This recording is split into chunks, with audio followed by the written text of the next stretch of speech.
Alors dans cette vidéo, nous allons voir un exemple d'application de la loi des nœuds, de la loi des mailles et de la loi d'Ohm. On nous donnait le schéma suivant avec un générateur de tension de 5,0 volts, deux résistances en série R1 et R2, en parallèle avec une résistance R. On nous donnait U, U1, U2, les tensions aux bornes de ces résistances. On notait également les différents courants I, I' et I'', sachant qu'on nous donnait la valeur de I, c'est-à-dire 150 mA. On nous donnait également les valeurs des résistances R et R1, par contre on n'avait pas celle de R2. Et à partir de ces données, on devait calculer différentes valeurs, celle de U, de I', de I'', de U1, de U2, et enfin celle de R2. Et tout ça en appliquant la loi des nœuds, la loi des mailles et la loi d'Ohm. Donc en fait, à partir de 4 données seulement, en appliquant ces différentes lois, on va pouvoir trouver beaucoup d'autres valeurs par rapport au circuit. Alors, la première chose qu'on nous demandait de calculer, c'était U, c'est-à-dire la tension aux bornes de la résistance R. Comme c'est une tension aux bornes d'une résistance, on peut se dire, on va appliquer la loi d'Ohm, U égale RI'. Le problème, c'est que le I', on ne le connaît pas, et d'ailleurs, on nous demande de le calculer dans la question d'après. Donc on ne va pas appliquer ça. Par contre, on peut appliquer la loi des mailles. Si on applique la loi des mailles dans la maille qui passe par R, c'est-à-dire celle-là, donc celle qui passe par le générateur et qui passe ici, par au-dessus, on applique la loi des mailles dans cette maille-là, justement. La loi des mailles nous dit que la somme des tensions dans un sens est égale à la somme des tensions dans l'autre sens. Ou alors la somme des tensions dans le sens des aiguilles d'une montre est égale à la somme des tensions dans le sens inverse. Ici, qu'est-ce qu'on a comme tension? On a le E qui va dans ce sens-là. Par contre, le U va dans l'autre sens. Donc là, on n'a que le E qui va dans ce sens-là, dans le sens des aiguilles d'une montre. Donc on peut marquer E. Et dans le sens inverse, on n'a que U qui passe ici, dans ce sens-là. Le E, lui, passe dans ce sens-là, alors que U passe dans ce sens-là. Donc on a tout simplement E qui est égal à U. Puisqu'on n'a que E dans ce sens-là et que U dans ce sens-là. Donc si on fait l'application numérique, on a le U qui vaut E, c'est-à-dire 5,0 volts. Je mets ici les différentes valeurs que l'on calcule au fur et à mesure, je fais les applications numériques ici. Donc là on voit, c'est vraiment très simple, très rapide. Maintenant on nous demande de calculer I'. Alors justement, I', c'est l'intensité qui traverse la résistance R. Donc là on va pouvoir appliquer la loi d'Ohm, puisque U est égal à R I', puisque U c'est la tension aux bornes de la résistance R. On fait attention bien sûr à vérifier si on est en convention générateur ou récepteur, puisque ici le U et le I' sont en sens inverse, donc on est bien en convention récepteur, donc c'est bien U qui est égal à RI'. Par contre, si le U et le I sont dans le même sens, on est en convention générateur, donc c'est le U qui est égal à moins RI'. Ça, c'est ce qu'on avait vu dans l'énoncé. Donc bien faire attention à ça quand on applique la loi d'Ohm. Si le U et le I sont dans le même sens, à ce moment-là, il n'y a pas de moins. Par contre, s'ils sont dans le sens contraire, il n'y a pas de moins. Par contre, s'ils sont dans le même sens, à ce moment-là, il y a un moins. Bien sûr, attention, quand on dit U égale RI, ça c'est la formule générale, mais après il faut l'adapter. Le U, des fois il peut s'appeler U1 ou U2, le R, peut être R1, R2, R3, R' ou autre, et pareil, le I peut être I, I', I''. Voilà, ça c'est la formule générale. Après il faut l'adapter, bien sûr, par rapport à la notation dans l'énoncé. Ici, on a le bien U et le R, par contre l'intensité est notée I', donc ça fait U égale R fois I'. Ensuite, j'ai juste à isoler le I'. En passant le R de l'autre côté, ça me donne I' qui est égal à E divisé par R. Donc je vais faire l'application numérique ici, comme j'ai dit tout à l'heure. Donc le E c'est 5,0 volts et le R c'est 100 ohms. Et donc 5,0 divisé par 100, donc je décale virgule de 2 crans vers la gauche, donc ça me donne 0,050. Alors attention au nombre de chiffres significatifs, puisque 5,0 j'en ai 2 et 100 j'en ai 3. Donc comme je prends le plus petit, il faut que j'en prenne que 2, donc ça donne 0,050. Il n'y a que les 50 qui sont significatifs, puisque les 0 à gauche ne comptent pas. Et l'unité est en ampères, puisque j'ai des volts sur des ampères, donc c'est l'unité de base, donc pour le I, ce sera aussi l'unité de base. Donc ça me donne 0,050 ampères, c'est-à-dire 50 milliampères. Je peux le réécrire comme ça, puisque là, ça c'est ampères. Et ici après j'ai déci, centi et milli. Donc ça me donne 50 mA. Donc j'ai le I' qui est égal à 50 mA. Ensuite le I''. Alors là pour le I'', je vais appliquer la loi des nœuds au nœud qui est ici. Alors la loi des nœuds, je vais pouvoir effacer ce que j'ai déjà fait. La loi des nœuds nous dit qu'en un nœud, la somme des tensions entrantes est égale à la somme des tensions sortantes, des intensités entrantes est égale à la somme des intensités sortantes. Alors qu'est-ce que j'ai comme intensité qui rentre dans le nœud? Eh bien j'ai le I qui rentre, le I va vers le nœud, alors que le I' et le I', eux, ils sortent du nœud. On voit que le I', il part du nœud vers l'extérieur, et pareil ici pour le I', il part du nœud vers l'extérieur. Donc comme intensité qui rentre, j'ai que I, et comme intensité qui sort, j'ai I' et I''. Comme j'en ai deux, je les additionne, parce que on additionne les intensités qui rentrent et on additionne les intensités qui sortent. Alors les intensités qui rentrent, ici il n'y en a qu'une, c'est I. Par contre, celles qui sortent, il y en a deux, I' et I', donc ça me donne I' plus I'.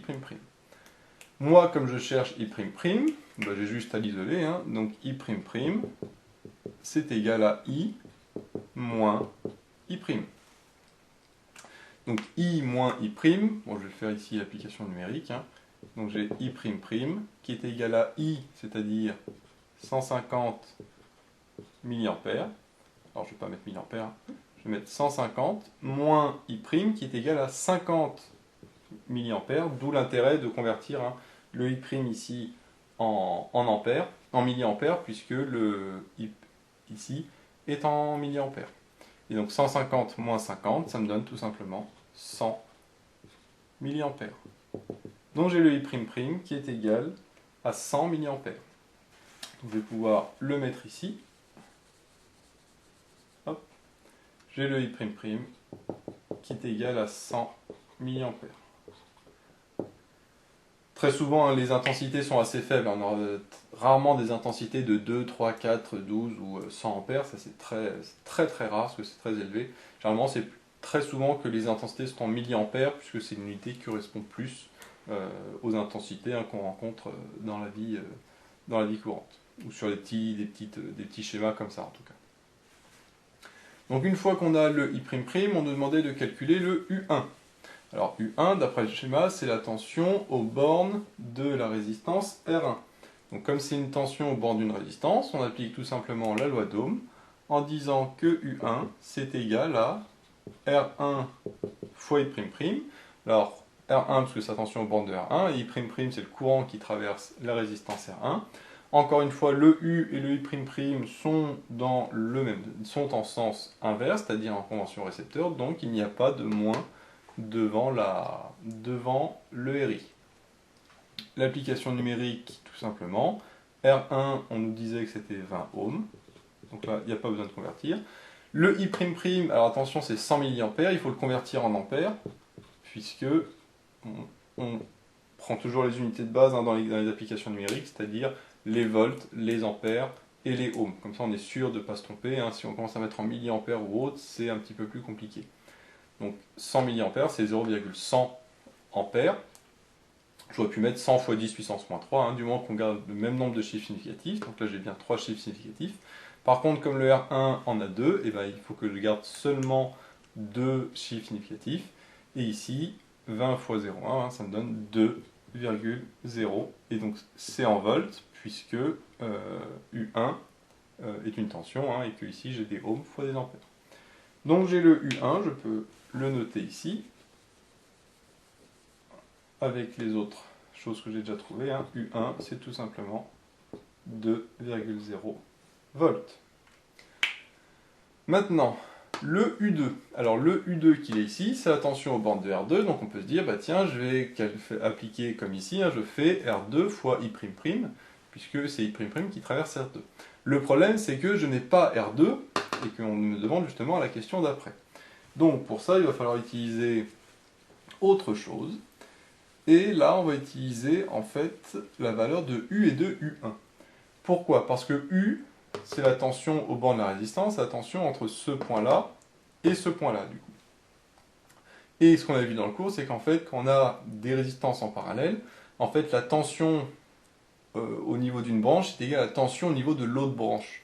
Donc on avait vu, hein, la tension c'est une différence de potentiel, donc comme on l'a dit, entre ce point-là et ce point-là.